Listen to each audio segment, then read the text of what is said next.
نوجوانوں، آرام پسندی تھوڑی کم کرو. ہر وقت لیٹنا، ہر وقت آرام تلاش کرنا، یہ کمزور کر دیتا ہے جوانوں. لقد خلقنا الانسان فی کبد، ہم نے انسان کو مشقت میں رہتا ہوا پیدا کیا. میں نے ابھی دوستوں سے کہا ہے، پھر آپ کی خدمت میں عرض کرتا ہوں، رات ہو گئی ہے تقریباً 11 گھنٹے کی. 7 بجے عشاء ہوتی ہے اور 6 بجے کے بعد ہی عموماً سب جگہوں پہ فجر کی نماز ہوتی ہے، تو 11 گھنٹے کی رات بنتی.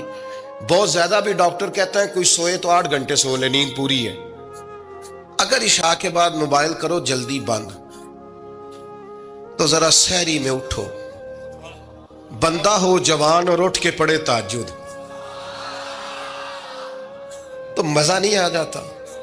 اور جو سحری کے وقت دعا کا مزہ ہے، جو دعا کی لذت ہے، نبی کریم علیہ السلام نے صبح صبح سیدہ پاک کو آواز دے کے کہا یہ ہماری تعلیم کے لیے، فرمایا اٹھو، یہ رب کریم سے سوال کرنے کا وقت ہے.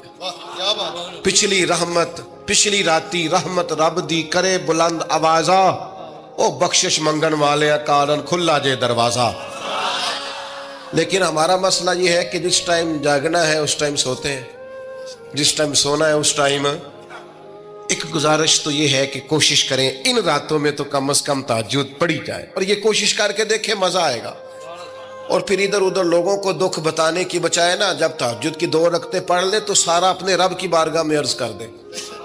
بوجھ بھی ہلکا ہوگا دل کا، راز بھی رکھا جائے گا اور کرم بھی ہو جائے گا. اور دوسری گزارش یہ ہے کہ سرکار دو عالم علیہ السلام نے نوجوانوں سے کہا تھا، جوانوں یا نکاح کرو یا روزے رکھو. یہ بڑے آسان دن ہے روزے رکھنے کے لیے. تشریف رکھیں جی، آپ لوگ بیٹھ جائیں، اللہ آپ کو سلامت رکھے، اللہ تعالیٰ برکت دے. آپ بھی بیٹھ جائیں جی، اللہ تعالیٰ سب کو برکات عطا کرے. یہ حضور کے نام کی محفل ہے نا جی، اس کا ادب بہت زیادہ ہے. اس میں آپ اس طرح کھیلیں گے موبائلوں کے ساتھ تو یہ ویسے ہی ادب کے خلاف. اللہ سے 2-4 دوست بنا لیں، باقیوں کو دے دیں، کافی ہو گیا. لیکن یہ اس پہ مصروف نہ ہوں آپ بھائیو. اللہ کریم نے ارشاد فرمایا کہ وَدَاعِيًا إِلَى اللَّهِ، ہم نے آپ کو داعیہ اللہ بنایا ہے، اللہ کی جانب دعوت دینے والا. نبی اکرم صلی اللہ تعالی علیہ وسلم نے جو عقائد اور نظریات ہمیں عطا کیے عقیدہ توحید و رسالت کی صورت میں، وہ عقائد اتنے جاندار اور اتنے مضبوط ہیں کہ وہ بندہ مومن کو طاقتور کر دیتے ہیں. آپ دیکھیے عرب کے لوگ مختلف قسم کی اوہام پرستیوں کا شکار تھے. ان کا یہ خیال تھا کہ جب حج کر کے وہ آئے ہیں تو وہ گھروں کے دروازوں سے داخل نہیں ہوا کرتے تھے، بلکہ چھتوں سے کود کر آتے. اور قرآن مجید فرماتا ہے کہ اس کو نیکی جانتے ہو. پھر وہ بیت اللہ شریف کا طواف کرتے تو معاذ اللہ کپڑے اتار کے کرتے. اوہام پرستیاں، طرح طرح کی باتیں. مصر میں ایک دریا تھا، ایک عورت کو ذبح کر کے ڈالیں گے تو پھر دریا چلے گا. مختلف اوہام لوگوں نے پال لیے تھے. آج بھی مسلمانوں کے اندر ڈھیر ساری ایسی چیزیں آ گئی ہیں جو ضعف اعتقادی کا باعث بنتی ہیں. اس کی کو ذرا کم کر دیں بھائی. آپ دیکھیے لوگ علماء کے پاس نہیں جاتے، باباؤں کے پاس جاتے.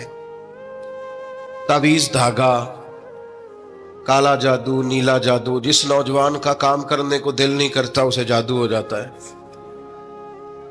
اور پھر یہ کہ کالی بلی رستہ کاٹ گئی تھی، اور پھر یہ کہ میں باہر نکلنے لگا تو کسی نے آواز دے دی تھی. عجیب قسم کی اوہام پرستیوں کا لوگ شکار ہیں. نبی پاک صلی اللہ تعالی علیہ وسلم داعیہ اللہ ہے. سرکار نے لوگوں کے نظریات کو پختہ کیا. حضور علیہ السلام کے فیوزات روحانیہ سے لوگوں کے دل طاقتور ہوتے تھے. مضبوط فکریں، مضبوط عقیدے سرکار کے وسیلے سے مسلمانوں کو نصیب ہوئے. ہم جیسے جیسے دیکھیں نا تصوف اور طریق میں آپ کو عرض کروں، صوفیہ کرام کا اصل موضوع عقیدہ توحید ہے. اصل موضوع ان کا ہے. یہ وہ لوگ ہیں جو لوگوں کو صحیح معنوں میں توکل کا صبر کا، شکر کا، قناعت کا، رجوع اللہ کا سبق دیتے ہیں. اصل موضوع ہی ان کا ہے.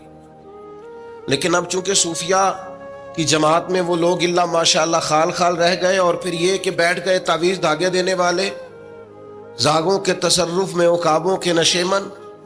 نتیجہ اس کا بڑا خطرناک برآمد ہوتا ہے. مضبوط فکریں کبھی آپ اس روایت کو دیکھیں اور یاد کر لیں نا تو یہ بڑا نفع دیتی ہے. نبی کریم علیہ السلام نے حضرت عبداللہ ابن عباس رضی اللہ تعالیٰ عنہ سے فرمایا، عبداللہ، ساری دنیا مل کے تیرا بھلا کرنا چاہے کر نہیں سکتی جب تک رب نہ چاہے. اور فرمایا سارے دنیا دار مل کے تیرا کچھ بگاڑنا چاہیں بگاڑ نہیں سکتے جب تک رب نہ چھوڑ دے بیٹا آپ، جب تک اللہ نہ چاہے. تو پھر رجوع تو اللہ کی جانب کرنا چاہیے. نبی اکرم صلی اللہ تعالی علیہ وسلم نے اپنی امت کو توانائی اس بات سے دی کہ اللہ ہمارے ساتھ ہے. آپ دیکھیے فکری تندرستی کتنی زیادہ ہے کہ 1000 کے مقابلے میں 313 لوگ ہیں، نہ اسلحہ پورا ہے، نہ گھوڑے پورے ہیں، نہ خوراک پوری ہے، لیکن وہ میدانوں میں اس طرح لڑے ہیں کہ 1000 کو بھاگنے پر مجبور کر دیا. وہ ابو جہل نے جب کہا نا جاسوسوں سے کہ جاؤ پتہ کر کے آؤ، تو انہوں نے آ کے کہا وہ تو 313 لوگ ہیں، بچے بھی ہیں، بوڑھے بھی ہیں، چیز کوئی نہیں پاس. تو ابو جہل کہنے لگا پھر تو انہیں گھوڑوں کی پشتوں پر باندھ کے مکے لے جائیں گے، وہاں جا کے دیکھیں گے کیا کرنا ہے. تو جاسوس کہنے لگا سردار اگلی بات بھی سننا، ہے تو 313 لیکن جان ہتھیلی پہ رکھ کے آئے. جس کے خیمے کے پاس سے گزرے ہیں شہادت کی دعا مانگتے دیکھا ہے. ان کی آنکھوں سے چمکتی ہوئی روشنی اور ان کے لفظوں سے پھوٹتا ہوا ولولہ اور ان کی آوازوں سے نکلتا ہوا دبدبا کسی جگہ بھی انہیں کمزور نہیں ہونے دیتا. ان کے اندر کہیں بھی کوئی کمزوری نہیں آنے دیتا. غریبی کا نام لے کے سارا سارا دن پریشان ہونا، غریبی کا نام لے کے اپنے آپ کو مظلوم ثابت کر کے لوگوں کو مدد پر اکسانا، بندہ مومن کا یہ طریقہ نہیں ہے. اپنی توجہ اللہ کی جانب کرے، نبی رحمت علیہ السلام کی بارگاہ میں استغاثہ پیش کرے. لیکن دنیا داروں کو مائل کرنا، لوگوں کی جیبوں کی طرف دیکھنا، یہ مومن کی شان گردن کو جھکا دیتا ہے. خیرات کا پتھر جہاں میں مانگنے والوں کے سر کبھی اونچے نہیں ہوتے، اور غیرت ہے بڑی چیز جہانے تگ و دو میں. بھائی آپ طاقتور بنے. دیکھیں نا ایک نوجوان نے آ کے حضور کی بارگاہ عالی مرتبت میں عرض کیا تھا، یا رسول اللہ صلی اللہ علیہ وسلم غریب ہوں کچھ دیجئے. تو حضرت جابر ابن عبداللہ رضی اللہ تعالیٰ عنہ فرماتے ہیں ہم نے حضور سے بڑا کچھ سنا، یہ لفظ نہیں لفظ لا، یعنی میرے پاس نہیں ہے، یہ ہم نے حضور سے سنا ہی نہیں. ایسا کوئی محبوب کہیں ہوگا نہ کہیں ہے، بیٹھا ہے چٹائی پہ مگر عرش نشیں ہے، اور ملتا نہیں کونین کو کیا کیا تیرے در سے، بس ایک لفظ نہیں ہے جو تیرے لب پہ نہیں ہے. اور یہ فاضل بریلوی رحمت اللہ علیہ کا انداز بھی دیکھیے، کہتے ہیں واہ کیا جود و کرم ہے شہ بطحا تیرا. اور یہ ذرا دیکھیے شعری ذوق دیکھیے، واہ کیا جود و کرم ہے شہ بطحا تیرا، نہیں سنتا ہی نہیں. نہیں کیا انداز ہے. اب یہ کیسی زبان ہے اور کیسا یہ محاورے کا استعمال ہے جو شعری ذوق رکھتے ہیں وہ سمجھیں. کہتے ہیں نہیں سنتا ہی نہیں. کون؟ مانگنے والا تیرا. یا رسول اللہ آپ سے مانگنے والا نہیں سنتا، حضور عطا کرتے. اور ایک جگہ پہ فرماتے ہیں میرے کریم سے گر قطرہ کسی نے مانگا، دریا بہا دیے ہیں دربے بہا دیے ہیں. حضور تو دیتے، پر نوجوان نے جب آ کے عرض کی نا یا رسول اللہ صلی اللہ علیہ وسلم کچھ دیجئے، وہ جوان ہو، چڑھتی جوانی ہو، اور پھر وہ سوال کرے. ہمارے ساتھ ایک دوست پڑھا کرتا تھا، یہ 3 مہینے کی چھٹیاں ہوتی تھی تو وہ مستریوں کے ساتھ مزدور لگ جاتا. ہم نے اسے کہا یار تو مطلب 9th 10th کے اندر مزدوری کرنے جانا, تو کہندا سی یار میں قد میرا ایڈا بڑا ہے, ان ابا جی کو مانگ دیا شرم آؤندی. یہ سوچ نوجوانوں میں پیدا ہونی ضروری ہے. اب میں ابا جی سے مانگوں, مجھے تو دینا چاہیے.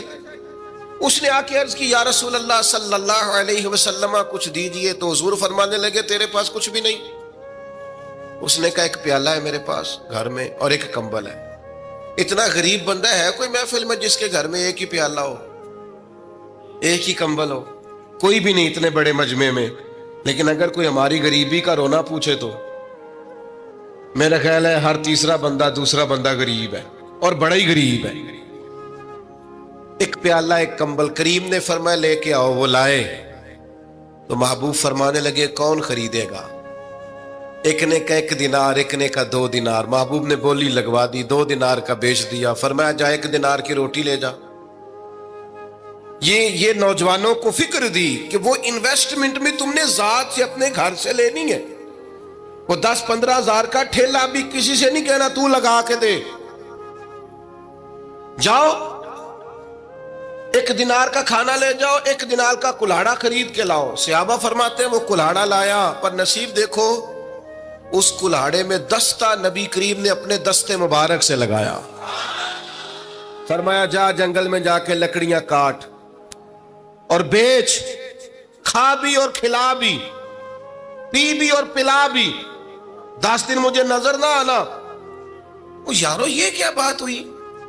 مایوس رہنا, کمزور رہنا, فلانے نے میرے ساتھ تعاون نہیں کیا تو میں پیچھے رہ گیا, فلانے نے ہاتھ نہیں پکڑا. تو اپنی دنیا آپ پیدا کر, اگر زندوں میں خود جد و جہد کر, میدان میں اتر, ہمت کر. حضرت حسن بصری رحمت اللہ علیہ کے پاس ایک نوجوان نے آ کے عرض کی حضور بس آج کے بعد میں نے کام نہیں کرنا. فرمایا تمہیں کیا ہوا ہے؟ کہنے لگا آج میں نے عجیب منظر دیکھا ہے. میں نے دیکھا ہے کہ ایک شیر نے شکار کیا بکرے کا, آدھا کھایا ہے, آدھا منہ میں پکڑ کے پہاڑی پہ چڑھ گیا. وہاں ایک نابینا لومڑی بیٹھی تھی, باقی کا اس نے اسے کھلایا ہے. تو حضور میں یہ سمجھ گیا ہوں کہ جو رب اس نابینا لومڑی کے لیے بندوبست کرتا میرے لیے بھی کرے گا, لہذا میں نے کام نہیں کرنا. حضرت حسن بصری بڑا مسکرائے, فرمانے لگے کہانی میں کردار تو نے 2 دیکھے, ایک شیر ایک لومڑی. فرمانے لگے کیا بات ہے تیری, تو نے لومڑی بننے کا پروگرام بنایا, شیر بننے کا کیوں نہیں بنایا؟ تو شیر بننا, شکار کر, خود بھی کھا دوسروں کو بھی کھلا. یہ کیا بات ہوئی؟ امت کے جوان فائلیں لیے دفتروں کے چکر لگاتے اور اپنی بغل میں کاغذات لیے امبیسیوں کے پھیرے کاٹتے اور ایجنٹوں سے سوال کرتے کہ مجھے ملک سے باہر جانا ہے, کیا طریقہ ہے؟ یہاں رہ کے بھی محنت ہو سکتی ہے, اپنی مٹی پہ چلنے کا سلیقہ سیکھو. سنگ مرمر پہ چلو گے تو پھسل جاؤ گے. دوستو سنو, میرے کریم نے فرمایا جا لکڑیاں. ایک پیشہ برا ہے میرے بھائیوں, ایک پیشہ, وہ ہے کسی کے آگے ہاتھ پھیلانا. باقی دنیا میں کوئی پیشہ برا جو ٹھیلا لگاتا ہے اور مالٹے بیچتا ہے اور سیب بیچتا ہے, بڑا عزت والا آدمی. یہ شارٹ کٹ چھوڑ دو, دوسروں پہ بھروسہ کرنا چھوڑ دو. وہ شاعر ایک بیٹھا تھا نا, شاعر مجھ سے ناراض نہ ہو جائیں, تو کئی دفعہ وہ شعر و شاعری میں بھی ان کی حالت بڑی خستہ ہو جاتی ہے. جن دنوں لوگ پتلے کپڑے پہنتے ہیں, بعض شاعروں نے ان دنوں میں بھی موٹی چادر لی ہوئی ہوتی ہے. تو ایک جگہ بیچارہ بیٹھا تھا کونے میں, اللہ ماشاءاللہ سب کی بات نہیں, تو حالت ایسی خستہ تھی. ایک بندہ 5 روپے پھینک گیا, تو تھا خوددار, بڑی تکلیف کو اٹھا اپنے پیسے. تو اس نے کہا آپ کی حالت بتا رہی ہے, آپ کو ضرورت ہے. اس نے کہا ضرورت پڑی تو اللہ رسول سے مانگوں گا, تیرے سے کیوں مانگوں گا؟ شعر بڑا قیمتی کہا. اس نے کہا یہ آرزوئے کرم اور میں آپ سے کروں, یہ آرزوئے کرم اور میں آپ سے کروں, یہ بھیک اس کو دیجئے جس کا خدا نہ ہو. میں تو وارث ہے میرے اللہ رسول, میں کو لوارث ہوں کہ تیرے سے مانگتا پھروں.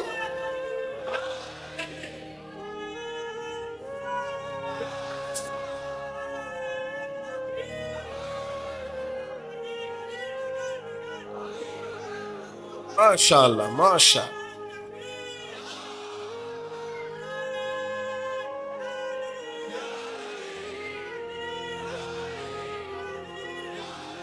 بس ہم سمجھے ہماری قیمت وصول ہو گئی. اگر خودداری پر نوجوان نعرے لگانے لگ گئے تو پھر تو بات بن گئی. لگتا ہے محنت کا ارادہ بن گیا ہے. انشاءاللہ تعالی کشکول ٹوٹنے کا ٹائم آ گیا ہے. کرم کی برکھا برسے گی. یہی ملت کا جوان قیادت کرے گا. اور یاد رکھنا ہمیشہ قیادتیں غریبوں کے بچوں نے کی ہیں.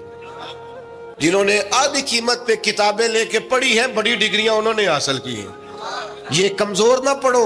نبی پاک داعیہ اللہ ہے, حضور نے جگایا ہے. 15 دن نظر نہ آنا, مزدوری کر. وہ نوجوان 15 دنوں کے بعد آیا. اب تیرا حال کیا ہے؟ اس نے کہا حضور پہلے ایک پیالہ تھا نا, اب سارے گھر کے برتن بن گئے. پہلے ایک بستر تھا, اب سارے گھر کے بستر. اور نوجوانوں, ہم نے سہارا بننا ہے. ماں سے کہنا ہے اب تو نے آنسو نہیں بہانے, تیرا پتر بڑا ہو گیا ہے. بہن سے کہنا ہے اب تو کبھی پریشان نہیں ہوگی, تیرا بھائی بڑا ہو گیا ہے. بوڑھے باپ کے پاس بیٹھ کے کہنا ابا جی بس اب آنسو پوچھ دو, آج کے بعد پریشان نہیں ہونا, پتر جوان ہے. اپنی بیوی سے بچوں سے کہنا کہ کسی خواہشات پوری کرنے کے لیے تمہیں دیر تک انتظار نہیں کرنا پڑے گا, ہم میدان میں ہیں. بس اپنی مٹی پہ چلنے کا سلیقہ سیکھو. سنگ مرمر پہ چلو گے تو پھسل جاؤ گے. نبی پاک نے محنت کو سپورٹ کیا ہے, مشقت کو سپورٹ کیا. حضور علیہ السلام نے فرمایا سب سے بہترین کمائی وہ ہے جو تو اپنے 2 ہاتھوں سے محنت کر کے کھاتا ہے. فرمایا اللہ کے نبی حضرت داؤد علیہ السلام محنت کر کے کمایا کرتے. سنگیوں کام کرنا. اور دوسری بات, بھروسہ اللہ رسول پہ. بھروسہ, ادھر دیکھو میری طرف. دنیا داروں سے امیدیں لگا لیتے ہو بہت زیادہ, تو دنیا دار بندے بیچارے کمزور ہوتے ہیں. جی یہ الیکشن کے دن تھے, گزشتہ سے پیوستہ الیکشن جو گزرا ہے, تو میرا ایک پیار والا دوست بھی ایک ایم این اے کے امیدوار کا بڑا ووٹر سپورٹر تھا. یہاں اس نے اس کا بیج فوٹو والا لگایا ہوا تھا. میں رات کو دیر سے جلسے سے لوٹ رہا تھا تو وہ کھڑا تھا باہر, اور اندر امیدوار صاحب تقریر کر رہے تھے. میں نے کہا ادھر آ. وہ آ گیا. میں نے کہا تو بڑا ووٹر سپورٹر ہے, جا تقریر سن جا کے. تیرا لیڈر تقریر کر رہا ہے, تو باہر گھوم رہا ہے. کہندا ہے پیر صاحب جھوٹ پہ ماردا جو سارے, جھوٹ بول رہا ہے, کرنا کرانا کچھ نہیں. تو میں کہ یار جی ایڈے پکے ووٹر سپورٹر نو بھی پتا ہے کہ جھوٹ پہ ماردا ہے, تو ہم تو ویسے ہی سپورٹر نہیں ہیں. ہم نے تو کی محبت تو سیاست کا چلن چھوڑ دیا. ہم اگر عشق نہ کرتے تو حکومت کرتے. او بھائی, جب پکے ووٹر سپورٹروں کو امیدیں نہیں ہیں تو آپ کن سے امیدیں لگائے بیٹھے ہیں؟ آپ جدوجہد کریں, اور امیدیں اللہ رسول سے. نبی پاک علیہ السلام نے فرمایا جو رب پہ بھروسہ کرے گا اللہ کی رحمت اس کی کفایت کرے گی. وَإِن يَتَوَكَّلْ عَلَى اللَّهِ فَهُوَ حَسْبُهُ, وہ اللہ پہ بھروسہ کرے گا اللہ اس کے لیے کافی ہو جائے گا. ادھر دیکھو یار موبائلوں والے دوستوں, بات سنو. گھبراہٹ نہیں, ٹینشن نہیں, انزائٹی نہیں, ڈپریشن نہیں. مومن اور ڈپریشن, مومن اور انزائٹی, مومن اور ٹینشن. او جی مجھے پتہ نہیں مجھے کیا ہو رہا ہے, جی مجھے خوف آتا ہے. آپ کو خوف آتا ہے مومن ہو کے؟ آپ کو یہ کرونا کے دن تھے تو مجھے لے گئے ایک سرکاری ہاسپٹل میں, آپ کچھ یہاں بات کریں, لوگوں کو حوصلہ دیں. تو ایک ڈاکٹر صاحب مجھ سے کہنے لگے جی مجھے نہ تنگ جگہ بڑی گھٹن ہوتی ہے, تو موت سے بڑا ڈر آتا ہے, قبر تو بڑی تنگ ہوتی ہے. میں نے کہا ڈاکٹر صاحب کچھ بھی. کہنے لگے سانس ہی نہیں آتا, چاروں جانب سے بند ہے. تو میں نے کہا بچہ بھی تو ماں کے پیٹ میں سانس لیتا ہے نا. آپ نے تو سبحان اللہ کہا. وہ ڈاکٹر تھے, انہوں نے نہیں کہا. وہ کہنے لگی جو تے اماں لیندی صاحب. ہنستے نہیں جی, باتیں ہنسنے کو نہیں سنا رہا, میں فکری باتیں کر رہا ہوں. کہا وہ تو اماں آکسیجن لیتی ہے تو بچے کو جاتی ہے. تو میں نے کہا چلے ڈاکٹر صاحب وہ جو انڈے سے بچہ نکلتا ہے اس کے تو چاروں جانوں کوئی صورت نہیں ہوتی سانس کی. تو مجھے کہنے لگے آپ کہنا کیا چاہتے ہیں؟ میں نے کہا میں یہ کہنا چاہتا ہوں قبر کی 2 حالتیں ہیں. قبر دوزخ کے گڑھوں میں سے گڑھا بھی ہے, اور جنت کے باغوں میں سے باغ بھی ہے.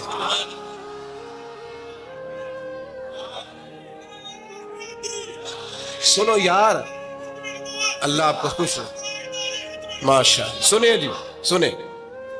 میں نے کہا اگر کسی کا یہ ذہن بن جائے کہ مرنے کے بعد میں نے باغ میں جانا ہے، 1 منٹ کے لیے سوچو نا یار. یعنی ادھر قبر بند ہوئی تو نیچے باغ، اور باغ بھی معمولی نہیں، جنت کے باغوں میں سے باغ. اور باغ ایسا شاندار جس میں آنکھ کھلی تو پہلی زیارت ہی مدینے والے محبوب کی.